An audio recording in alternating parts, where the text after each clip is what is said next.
I was introduced to the Johnny Depp Amber Heard stuff via a short playlist on Popcorn Planet.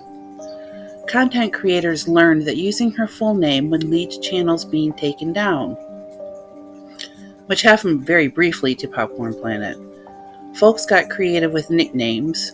My favorite was less of SEC that called her Ambi Pants. That Umbrella Guy, or Tug for short, his choice was That Aquaman Starlet. Most others simply referred to her as AH, which is what I adopted. In any case, Signor of Popcorn Planet had very little coverage leading up to the trial. He was spooked, and rightly so. He hadn't yet added the word justice to his moniker.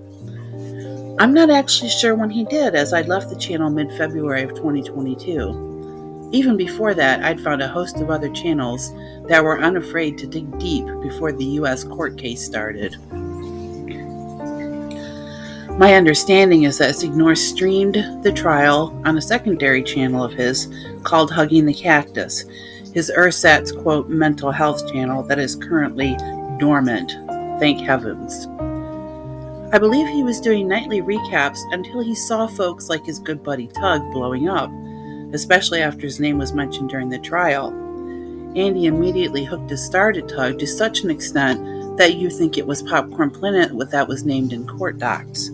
But it wasn't. While Andy was claiming to be just like JD with his own AH, he was busy trying to get another of his victims, Jade, to fly to Florida and elsewhere for a rendezvous. He even offered her $1,000, which she turned down. He offered to fly to where she lived, which she also said no to. What she did say yes to was accepting his offer to help with her OnlyFans, which she has since regretted. Signor told her that he would get her more traffic, which never happened. What he did help himself to was her explicit content, sealing all of her pics, which she never consented to.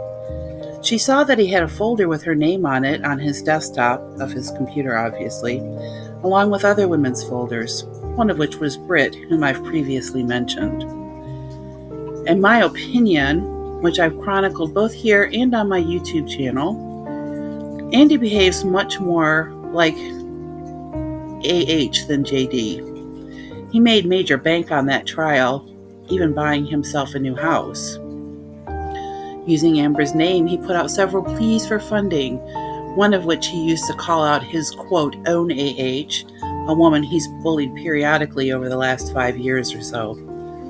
There were a number of other women who had stepped forward back in 2017 or 18.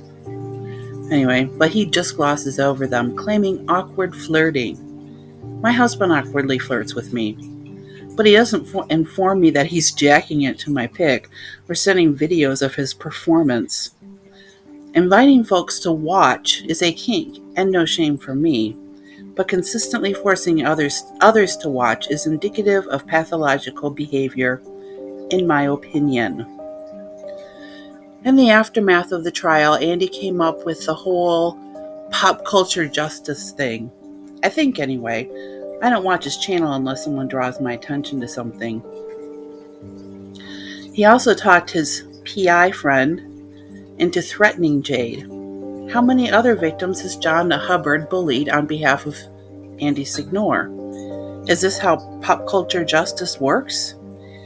He claims he helped bring justice for JD, but what did he actually accomplish? Fast-talking his way backstage at a concert in Las Vegas in order to accost poor Johnny, then use it for clicks, clout, and cash, perhaps?